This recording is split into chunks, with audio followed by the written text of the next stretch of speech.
Dear APPSC group 1 preparing aspirants, ఈరోజు మీకు APPSC group 1 mains PYQs civic centre నుంచి release అయిన మెయిన్స్ పీవైక్యూస్ గురించి ఆల్రెడీ మీకు ఐడియా ఉంటుంది. తెలియని వాళ్ళకి చెప్తున్నాను. ఈ మెయిన్స్ పీవైక్యూస్ మనం ఏం చేస్తామంటే, మనకి మెయిన్స్లో 5 పేపర్స్ ఉన్నాయి. 5 పేపర్స్ కలిపి ఈచ్ పేపర్కి ఒక్కొక్క కంపైలేషన్ తీసుకుని వచ్చాము. పేపర్ 1కి, పేపర్ 2కి, అదేవిధంగా మనకి పేపర్ 3, పేపర్ 4 ఇలా తీసుకుని వచ్చాము. ఇవేంటంటే మీరు కానీ ఒకసారి అబ్జర్వ్ చేసినట్లయితే, ఫర్ ఎగ్జాంపుల్ పేపర్ 3 తీసుకున్నాం అనుకోండి, polity, constitution, governance, law and ethics.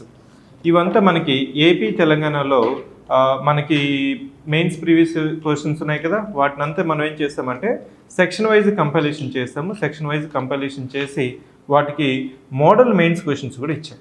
ఇవి ఎలా యూజ్ అవుతాయంటే, మీరు ఆల్రెడీ ఇప్పుడు కానీ ఫిలిమ్స్ రాసిన వాళ్ళు లేదు ఫ్రెష్ ఫ్రెండ్స్కి ఒకసారి మన మెయిన్స్ ప్రీవియస్ ఇయర్ క్వశ్చన్స్ చూసినట్లయితే, మోడల్ ఆన్సర్స్ తెలిసినట్లయితే మెయిన్స్ ఏ విధంగా అప్రోచ్ అవ్వాలి అనేది మీకు ఐడియా ఉంటుంది. దానికి అనుసంధానంగా దానికి ఇంప్లిమెంటేషన్ చేయడం కోసం మనము నీకు ఈరోజు ఇంట్రడ్యూస్ చేసినది ఏంటంటే వర్క్ బుక్స్.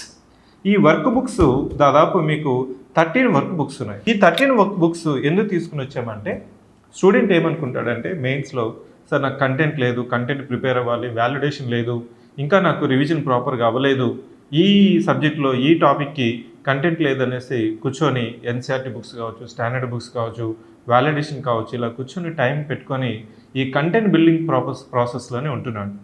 కానీ మెయిన్స్లో వచ్చింది ఇంపార్టెంట్ ఆస్పెక్ట్ ఏంటంటే answer writing. Answer writing, answer writing, answer writing. ఈ ఆన్సర్ రైటింగ్ చేయమని చెప్తుంటే జనరల్గా స్టూడెంట్ ఏం చెప్తుంటాడంటే, సార్ నేను already AP group 1 3 times mains రాశాను, యూపీఎస్సీ మెయిన్స్ రాశాను, మెయిన్స్ పోతుంది అంటే దాని అర్థం ఏంటంటే, మీరు మెయిన్స్ కూర్చొని కంటెంట్ బిల్డ్ చేసుకుంటున్నారు కానీ స్ట్రక్చర్ బిల్డ్ చేసుకోవట్లేదు, ప్రజెంటేషన్ బిల్డ్ చేసుకోవట్లేదు. మనం మైండ్ సెట్ ఏముంటుందంటే, నాకు కంటెంట్ బాగుంటే, బెటర్ కంటెంట్ ఉంటే బెస్ట్ ఆన్సర్స్ రాయగలను అనుకుంటాం. మీ యొక్క అజంప్షన్ అనేది కొంతవరకు కరెక్ట్ అయినా కానీ ఇంప్లిమెంటేషన్లో మనం ఫెయిల్ అవుతున్నాం. ఎందుకంటే ఆన్సర్ రైటింగ్ చేయకపోతే మీ యొక్క కంటెంట్ మీరు ఎంత బిల్డ్ చేసుకున్నా కానీ కంటెంట్ మీకు ప్రజెంటేషన్ చేయకపోతే, ఆ 3 అవర్స్లో మనం 15 క్వశ్చన్స్ ప్రాపర్గా కానీ రాయకపోతే, what is the use of your preparation?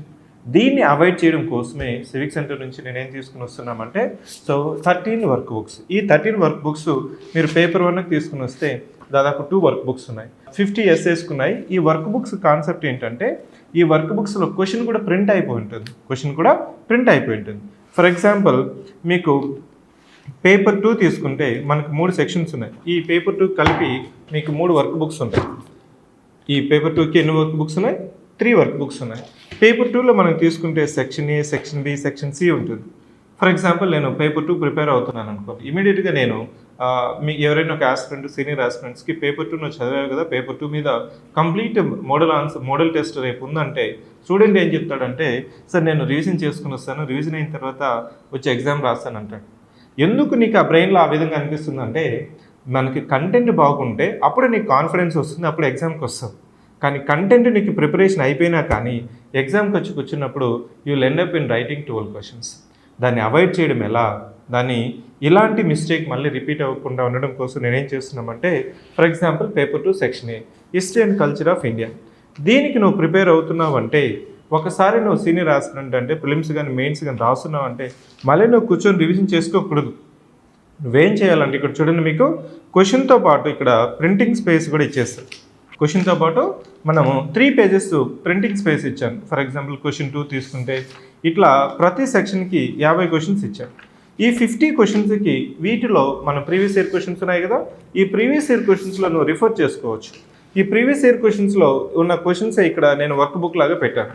అంటే ఇక్కడ క్వశ్చన్స్ చూసావు, మోడల్ ఆన్సర్ చూసావు, నీ దగ్గరే మన అడిషనల్ కంటెంట్ ఉంది అనుకోండి, దీంట్లో యాడ్ ఆన్ చేసుకుంటాం. అట్లా నువ్వు ఒక సెక్షన్కి 50 క్వశ్చన్స్ కానీ ప్రాక్టీస్ చేసావు అనుకోండి, వర్క్ బుక్ కంప్లీట్ చేసావు అనుకోండి, నీకు కాన్ఫిడెన్స్ వస్తుంది కదా. ఈ కాన్ఫిడెన్స్ వచ్చినప్పుడు మళ్ళీ నువ్వేం చేస్తావంటే మోడల్ టెస్ట్ తీసుకుంటావు. అట్లా మీకు పేపర్ 2లో మొత్తం 3 సెక్షన్స్ ఉన్నాయి కదా, 3 వర్క్ బుక్స్ కంప్లీట్ చేస్తావు, 3 మోడల్ టెస్ట్లు తీసుకుంటావు. దాని తర్వాత ఆ పేపర్ 2కి ఒక రివిజన్ టెస్ట్ తీసుకుంటావు. ఇట్లా నువ్వు కానీ చేస్తున్నావు అంటే దాదాపు 250 థీమ్స్ కంప్లీట్ అయిపోతాయి. సరే, ప్రీవియస్ ఇయర్ క్వశ్చన్స్ వల్ల అడ్వాంటేజ్ ఏంటంటే, మీరు కానీ ప్రీవియస్ ఇయర్ క్వశ్చన్స్ కానీ నువ్వు సాల్వ్ చేస్తున్నావు అంటే నీకే తెలుస్తుంది, క్వశ్చన్స్ అవే థీమ్స్ మళ్ళీ రిపీట్ అవుతున్నాయి ఇన్ ద ప్రజెంట్ కంటెక్స్ట్. ఈ 50 క్వశ్చన్స్ కాదు, ఇవి 50 థీమ్స్.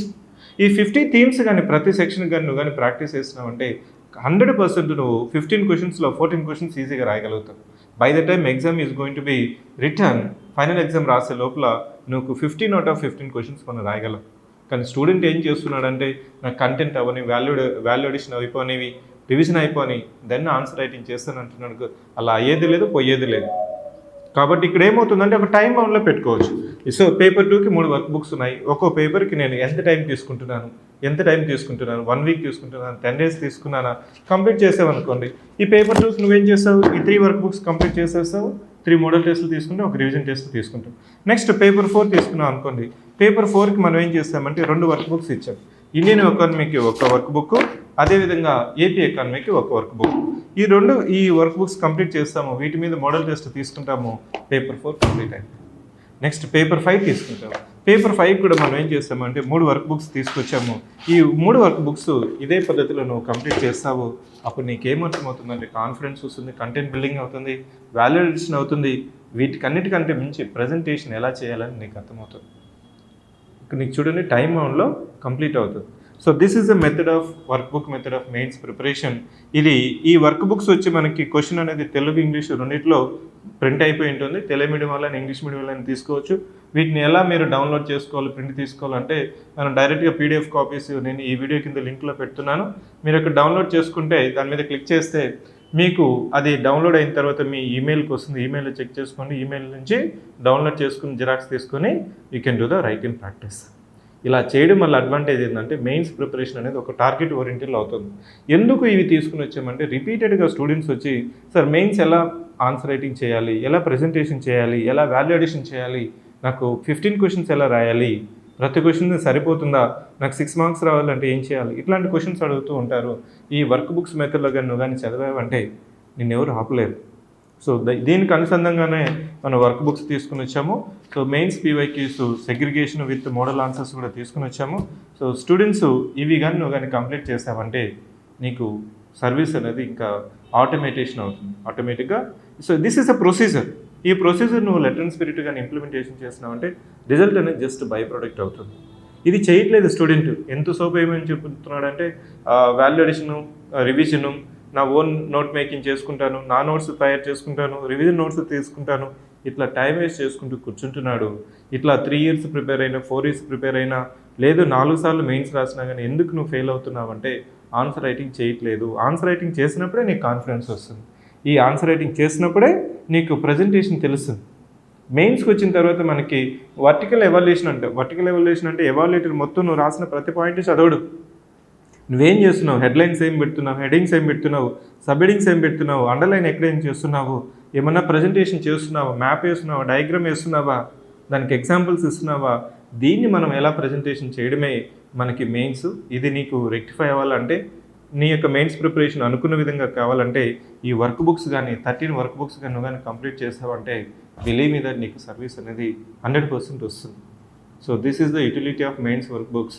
మీకు ఇంకా ఏమైనా డౌట్స్ వచ్చినా, లేదు ఇంకా మీకు ఈ వర్క్ బుక్స్ ఏ విధంగా యూటిలైజేషన్ చేసుకోవాలనుకుంటే, సో మన civic centre student care number ఉంది కదా, 7013495019. ఈ నెంబర్కి మీరు మిస్డ్ కాల్ ఇచ్చినా, లేకపోతే మెసేజ్ చేసినా, లేదు కాల్ చేసినా కానీ I'm available. I will interact with 1-to-1. ఇవి జనరల్గా ఫ్రెషర్కైనా, సీనియర్కైనా, లేదు ర్యాంక్ ఇంప్రూవ్ చేసుకునే వాళ్ళకి కూడా ఉపయోగపడుతుంది. So I wish all the best. Try to utilise these work books in your preparation.